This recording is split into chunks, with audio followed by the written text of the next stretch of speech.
Hello, everybody. Welcome back to Downtime Activities, and welcome back to whatever this short discussion video series is, where we talk about things that we want to talk about, but they're not long enough to go into our bonus action pool of ideas. And this is the thing we want to talk about today was something that Eric and I brought up recently because of our two-player Baldur's Gate playthrough. And all of us have played an awful lot of Baldur's Gate at this point. We all kind of have the same addiction where we're constantly starting new characters and playing through Act 1 again with different weird characters or different builds, or just trying to do something weird in the first act to see if it's possible to do. But specifically what we're talking about is part of Act 3 and part of the earlier acts as well with one of the NPCs. Because we want to talk about something that is showcased very well in Baldur's Gate, but has a lot of impact and implications on tabletop gaming, which is two types of villainous side characters that show up in the game. One of whom is kind of immensely endearing through parts of his appearances, and the other whom is so hateable that you don't even really, or you barely wait, for any even legitimate excuse to kill him, which is Raphael, the deal-making devil who shows up quite early in the game and continues to pop up and be a bit of a nuisance at times, and Loarakin, is that his name? Loroakin? Yeah. I think it's Loroakin. Loroakin. And I guess slight spoiler alert for Act Spoilers 3 for of BG3. Baldur's Gate 3, if you haven't played the game yet. We're going to be talking about two characters from it. And using them as examples of these two archetypes. Loarakin. I'll probably say it wrong. Loroakin. Loroakin. You said it wrong. Loroakin. Loroakin. The profoundly hateable owner of Sorcerous Sundries in Baldur's Gate. Why they're both very much villains. Neither of them have any good intentions whatsoever. Why do we quite happily put up with one of them and murder the other one literally the first chance we get? And I would argue that we only somewhat happily put up with the first one. I say we put up with the first one, and the second one we just stab the second we can. And I think it really comes down to, and kind of the whole point of this conversation is not necessarily to discuss these two exact characters, but these two character archetypes for villainous / hateable NPCs, villains, whatever, for your own play, your own games at home.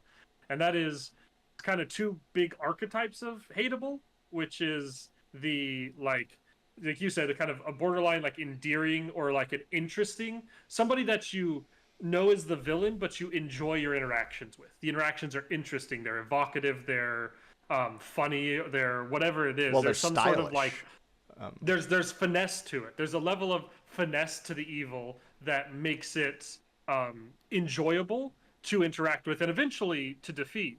But the interactions leading up to that defeat are enjoyable. And then there's hateable NPCs, which are like, this person is bad. This isn't the the villain with a subplot that we can like understand their motivations. Like this is the Nazis from Indiana Jones. This is the like, we're the bad guys. Why are we bad? Because we because we like to be bad. This is the puppy kickers, the kitten drowners. This is the bad guys. Dolores Umbridge from Harry lords. Potter. Yeah. People like that. I think one big difference, just off the top of my head, between those two and why one is sort of endearing and one's sort of hateable, because they're both very arrogant and pompous characters for a lot of the time. But with Raphael, I feel like he has little humanizing moments, where he either there's a little crack in that armor of the arrogance. Or he just does something embarrassing, or you just say something like you're also allowed as a character to kind of like insult him with some of the dialogue options, or at the very least confuse him and like and kind of put him down a little bit in some of those ways. You're absolutely right. So I do think part of it is just how unbreakably arrogant Leroican is, and how he just doesn't even view you as an individual, versus Raphael having some of those sort of breaks in the armor, humanizing moments. I don't know, do you think that's kind of one of the big differences? I think that is a big one. I think also Raphael speaking in rhymes and in riddles. I think that's a big, honestly, like I joke about that, but it's also a big takeaway. Like, if you want a hateable NPC to be more endearing, give them some sort of thing that they do that's sort of niche and interesting and different that makes interacting with them distinct. Like, if it's a way that they speak, whether it's like, using, if you're good enough, freestyling, if you can like rhyme together your sentences, then that's great. But it could also be like a distinct speaking pattern. It could be a particular line they start or end their phrases with, like something in the way they communicate that's like a repetitive or like a distinct stylistic thing. Makes it kind of like it makes them have a trademark that's like your players would be excited to see again. Well, and there's like the character. There's a presentation to it all as well, like, and I think this is something with a lot of villains that make them, quasi endearing or like at least interesting to listen to, is the presentation of them. Like Raphael has this flair and this, there's kind of flamboyancy, and he is, I mean, a comic book villain. He's the clever devil who shows up to offer you deals, and he has no good interests at heart. Like, just inherently that no matter, that there's no nuance to him in terms of like the deals he's going to make. Like, you're never going to get anything good out of dealing with him.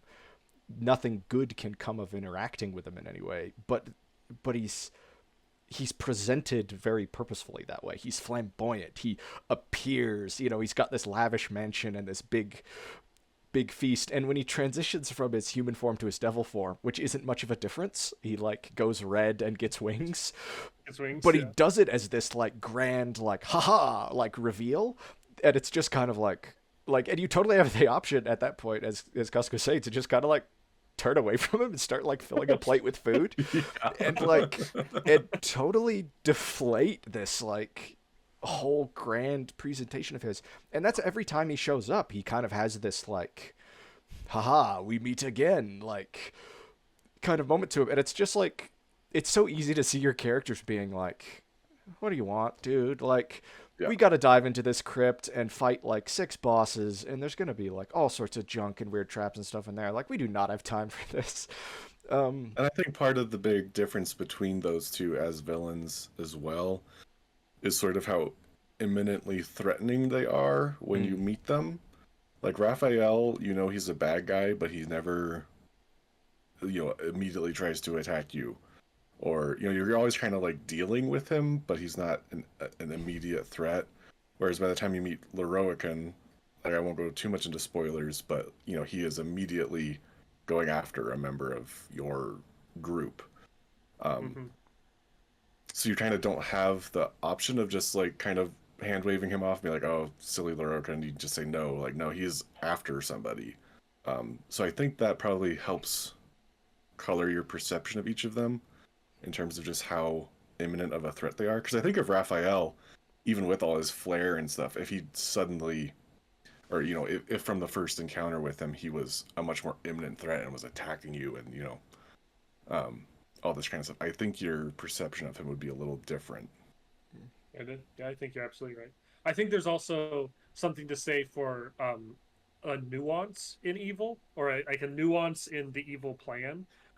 With Raphael, there's a nuance to it. Like, it's not a I'm bad, this is the bad thing I want to do. It's like I'm manipulative, I'm deceptive, I'm smoke and mirrors, I'm offering you one thing because you have no option but to say yes, and they'll still say no because they can. Right. But like this sort of nuance, and that's not I think that oftentimes when people are designing villains, they take the word nuance and the word complexity and they make them mean the same thing. Like a plan can have a lot of nuance and not be very complex, and a plan can be very complex and not have a whole lot of nuance.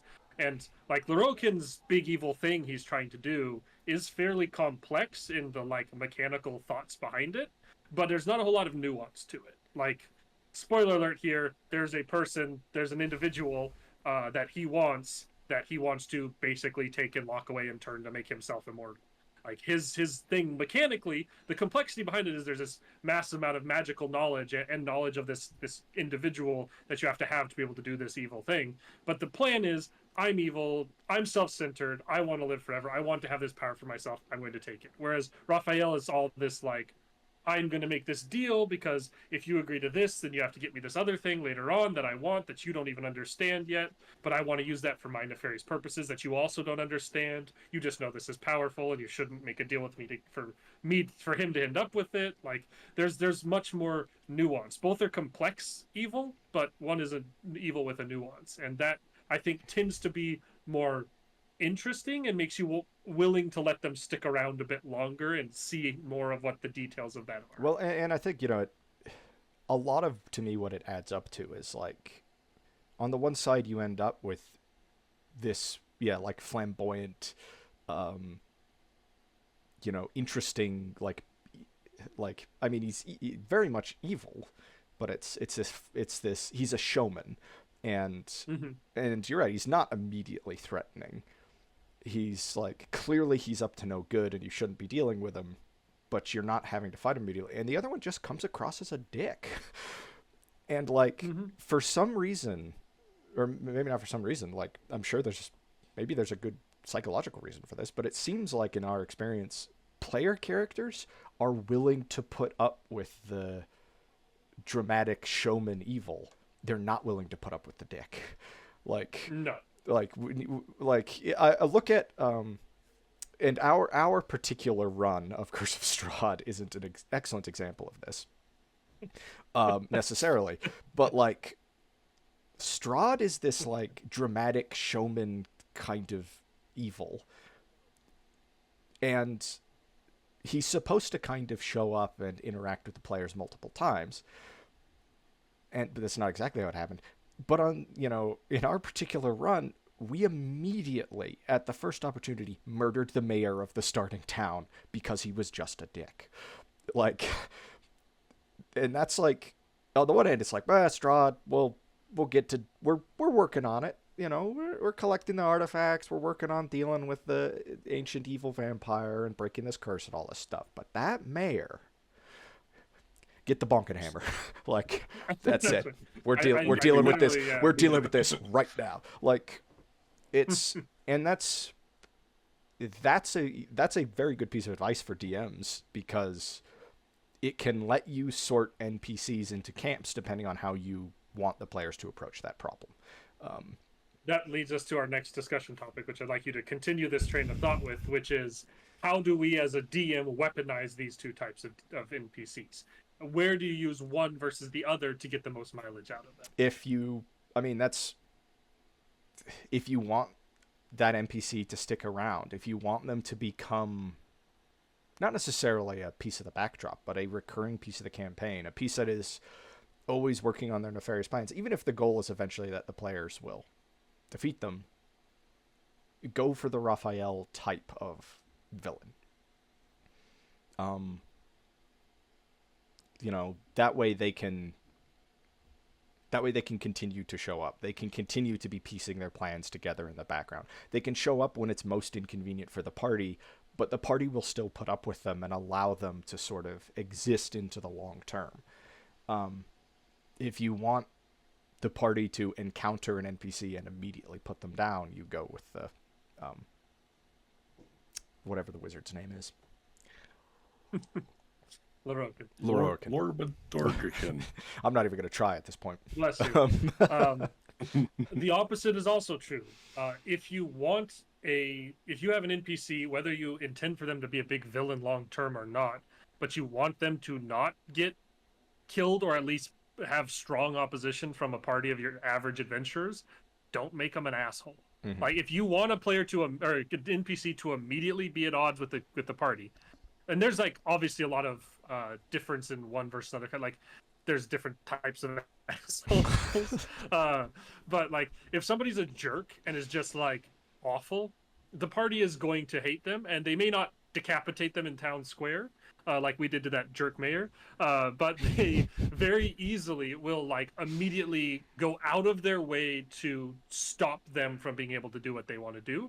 So if you have a character that you want to have more nuance, have more involvement, have a longer fledged story, then don't make them that like pompous, awful, self-centered, nasty, evil, hateable kind of person, because parties don't put up with that shit. They really just Right. don't. Even if it means potentially nuking a campaign, like even if it's like this guy has a lot of connections and there's a bunch of guards and stuff that'll immediately attack and seize you, like the party will at the very least go out of their way to embarrass and attack in some way this person and maybe be sneaky about it, but oftentimes will just like, I don't care, deal with the circumstances, the repercussions of this. I take him out. Like this is a bad person. Any other thoughts on that at all? Any other ways you can think of to use or not use these, or lessons we can learn from these two kind of archetypes? I mean, I think it's got important ramifications even just beyond villains. If you intend for NPCs to be allies or to be important resources, how you make them, it does really matter. It doesn't mean that every person who's supposed to be on the party side has to be this like good, likable, friendly, yes sir, whatever you need sir type of NPC. Like there can be a lot more nuance there, and there should be a lot more nuance there, but intending for a character to be a valuable resource for the party but making them along one of these two paths could really be disastrous if that's not the route you want to take. And on the other side of things, like if you never want the players to make any, infernal deals, maybe you shouldn't necessarily have a character like Raphael around, because as soon as you have a villain who's kind of likable, the player characters are a little more likely to, maybe do some of the things they say, or maybe take some of those deals. It's kind of the piece of DM advice, never ask a player for a role if you're not willing to deal with them failing that role. Never give them an offer you're not willing to have them accept. Right. Yeah. Those have to be considerations. And it's totally fine if there are moments where you're stuck there thinking for a while as the DM going, well, I really didn't think you'd take that. Now I need to like think this through. But like that's fine. That's going to happen. Player characters are always going to do the unexpected. But yeah, don't offer deals if you're not willing to have players accept them. Because knowing our play group, and especially our extended play group, there's always a chance somebody's going to do that thing that just was so far out of left field. What did you say, Costigan, back in the day? I never thought you'd stab yourself with the instantly kill me dagger or whatever. Yeah, that was the least expected one I've ever had as a DM. It was like, the dagger, that's the instant kill? You stabbed yourself with it? That houses the great evil inside of it, that the whole campaign was somebody trying to release that evil. You just released it by stabbing yourself with it? Yeah, like, wait, what are you doing? And then we tie him to some rocks and throw him in the ocean, so even if he ever came back to life, he'd just drown again because we were so mad at his character. I think we did something. Yeah, maybe. I don't remember. That wouldn't surprise me. I guess my final point on the two differences of those villains, too, just going back to sort of that party threat assessment, too, is if you want a villain that's going to stick around, it helps if their evil plan is more vague and long-term. Mm-hmm. To where the party might treat it as more of an investigation into what this guy's actually doing. Whereas if your villain's plan is catastrophic and happening tomorrow, your party's going to jump into action. So if you want a villain that they're not just going to drag into town square and behead. Hey, the he next was day, already in town square. We didn't have to drag him there, but... It's true. Just as an example. But having some ambiguity especially if you can have ambiguity as to whether the person is even doing something evil or if maybe they have some secret justification for it. That'll help with keeping a villainous NPC around longer, if that's what you're wanting in your campaign. Well, and accessibility matters a lot as well, right? Like, you know, you don't truly, mechanically get a good shot at Raphael until much later in the game. As soon as you meet the stupid wizard, you're like alone, more or less alone, like in his private tower. It's like, no one's, apart from like the guards already in his room, no one's coming to help. Oh, hey, Matty G's here. That's going to wreak havoc on this edit. But that's, you're just not like given a good shot at Raphael. And if you want your villains to stick around, giving them a free shot at your villain isn't always a good idea. And with this Ed boy appearing in our chat, that's the sign that it's time for us to stop talking about tabletop RPGs and start playing them. Thank you everybody for watching this. Hopefully there was some useful information from this, but we're off to go deal with the repercussions of a previous session of a different game. So thank you all for watching, and we'll see you in the next one. Now go forth, slay dragons, sling spells, roll dice, and enjoy your downtime activities.